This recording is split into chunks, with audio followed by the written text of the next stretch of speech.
मैं 2016 से डिस्कशन कर रही हूँ, बट 2018 क्योंकि 2 साल पेपर नहीं आया था, तो 2018 से मैं लगातार देख रही हूँ कि अपने लर्नर्स 30 आउट ऑफ 30 लेकर के आते हैं CDP में।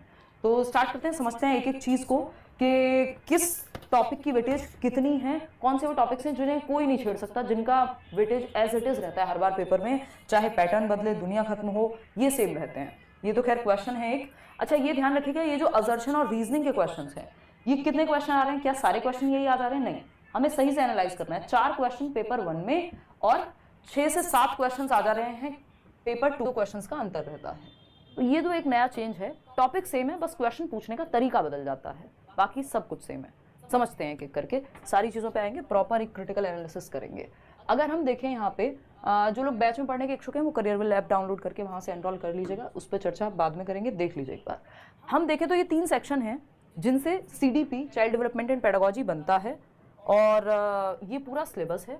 ये ऑफिशियल सिलेबस के जैसा ही है, उसी को सिंप्लीफाई किया हुआ है। ये ऑफिशियल सिलेबस है, बिल्कुल उसी तरह से लिखा हुआ है, और ये बिल्कुल काम का है as it is. Question paper में क्वेश्चंस आ रहे हैं। अगर आप देखेंगे तो यहाँ पे इस बार भी 15 से ज़्यादा कुछ, ये पहली यूनिट इतनी इंपॉर्टेंट है कि 15 से 17, 18 क्वेश्चंस तक भी पहली यूनिट से देखने को मिल रहे हैं, क्योंकि कुछ टॉपिक जो है वो कॉमन है, वो लास्ट वाली यूनिट में भी कॉमन है और जो फर्स्ट यूनिट है उसमें भी, तो उस पर भी चर्चा करेंगे। सबसे महत्वपूर्ण क्या बन जाता है, फर्स्ट यूनिट बन जाती है इस हिसाब से, है ना। 3 यूनिट्स हैं, 3 सेक्शंस हैं। अगर मैं कहूँ 30 नंबर की CDP है, उसमें सेक्शन 1 है जो चाइल्ड डेवलपमेंट बाल विकास 15 नंबर का, फिर सेक्शन 2 है जो इंक्लूसिव एजुकेशन है, सबसे छोटा भी है, मतलब कंपैरेटिवली बाकी टॉपिक्स के। यहाँ पे अगर देखें 5 नंबर की यूनिट है, इसमें आपका RPWD एक्ट वगैरह भी आ जाते हैं, जो जितनी भी डिसेबिलिटीज़ हैं वो इसी में आ जाती हैं। ये 4 से 5 नंबर में ही पूछी जा रही है, ऐसा नहीं है कि बहुत कम या बहुत ज़्यादा में। जितना लिखा हुआ है सिलेबस में उतने ही नंबर के क्वेश्चंस आ रहे हैं, आप एनालाइज करके देखिएगा आराम से, ठीक।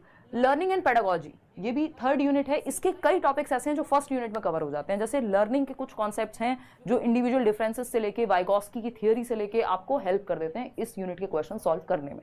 तो ये 10 नंबर की यूनिट है, बट इससे क्वेश्चन कई बार 7-8 भी देखने को मिल रहे हैं, क्योंकि कुछ टॉपिक्स जो हैं आपके कॉमन है उधर, ठीक। तो ये समझते हैं कि इनको हम कैसे तैयार करेंगे। टोटल टॉपिक जो हैं आपके 21 हैं। पूरे सिलेबस को अगर आप देखेंगे 21 टॉपिक्स हैं, जिसमें से अगर मैं देखूं 12 टॉपिक से क्वेश्चन आए हुए हैं, यानी सारे टॉपिक से क्वेश्चन आ रहे हैं। क्या यूनिट से सारे या सेक्शन से सारे? ये जो 3 सेक्शन है भाई, इसको आप यूनिट मान लीजिए, आपकी मर्जी है ना। सेक्शन 1 या यूनिट 1, ठीक, यूनिट 2, यूनिट 3, क्वेश्चन सबसे आ रहे हैं। ऐसा नहीं है कि नहीं आ रहे हो, है ना, ऐसा नहीं है कि हैंग हो गया शायद कि नहीं आ रहे हो, लेकिन टॉपिक टोटल मिलाकर के तीनों यूनिट्स के 21 टॉपिक के आसपास हैं, उसमें से 12 में से ही क्वेश्चंस आपके आए हैं।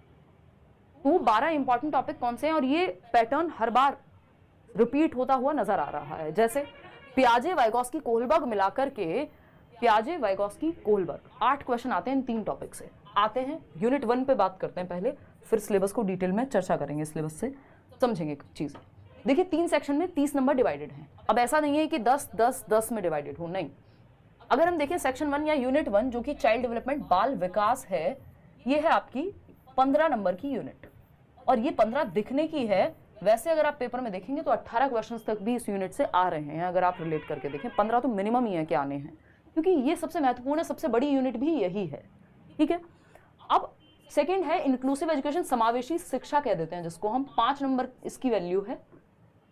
टॉपिक्स बहुत ज़्यादा नहीं है, जो RPWD एक्ट है, डिसेबिलिटीज़ हैं, वो सब यहाँ आ जाती हैं।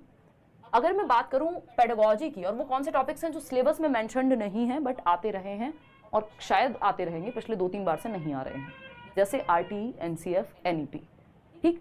पेडागोजी की अगर मैं बात करूँ तो ये भी आपका 10 नंबर का टॉपिक है, लेकिन इस 10 में से कम भी 4 नंबर के आसपास की तैयारी, कम से कम बोल रही हूँ मैं, यही पहली यूनिट से आपकी हो जाएगी। तो पहली यूनिट की इंपॉर्टेंस 20 से 25 नंबर तक है अगर देखी जाए तो। 20+ तो एटलीस्ट जो पहली यूनिट किसी ने अगर कर ली, 20 नंबर से कम आप नहीं लाएंगे पेपर में, मिनिमम है 20 तो, क्योंकि इंक्लूसिव एजुकेशन के भी जो टॉपिक्स हैं वो इंडिविजुअल डिफरेंसेस, जेंडर, कल्चर, ये सब पहली यूनिट में आ जाते हैं, ठीक है ना। अभी आप लोग नया शुरू कर रहे हैं, क्योंकि ये सिलेबस, ये मैं हर साल कहती हूँ कि ये जो सिलेबस है या ये जो सब्जेक्ट है, ये इसलिए मुश्किल लगता है लोगों को क्योंकि हमने हिंदी, इंग्लिश, मैथ्स, EVS कभी ना कभी पढ़े होते हैं।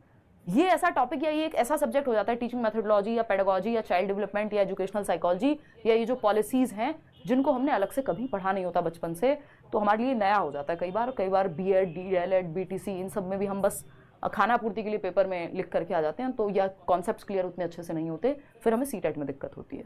तो इसलिए इस टॉपिक को या इस पूरे सब्जेक्ट का कॉन्सेप्चुअल अंडरस्टैंडिंग बनाना बहुत ज़रूरी है, जो ग्रेजुअली बनती है, यानी जो धीरे धीरे बनती है। जब आप डे बाय डे क्लासेस लेते हैं, चाहे वो बैच में हो, ऑफकोर्स बैच में तो हम पूरा कॉन्सेप्ट ही लेकर के चल रहे हैं, यूट्यूब की पुरानी क्लासेस हों वाले क्वेश्चन करने की हमें आदत नहीं है। थोड़ा सा 2 जगह आपको फिल इन द ब्लैंक दे दे उस तरह के क्वेश्चन चूज करने की, बोथ ए एंड बी सही होगा, दोनों सही है, दोनों गलत है, इन सब में हम कंफ्यूज होते हैं। और ऐसे क्वेश्चन मैंने बताया 4 नंबर के assertion and reasoning, 4 number. Topic आसान है लेकिन क्वेश्चन मुश्किल बन जाता है कई बार, पूछने के तरीके पे डिपेंड करेगा, 1-2 क्वेश्चंस करके भी देखेंगे। तो एक तो हमें रटने पे फोकस ना कल करना था ना आज करना है, स्पेशली सीटेट में, यहाँ नहीं चल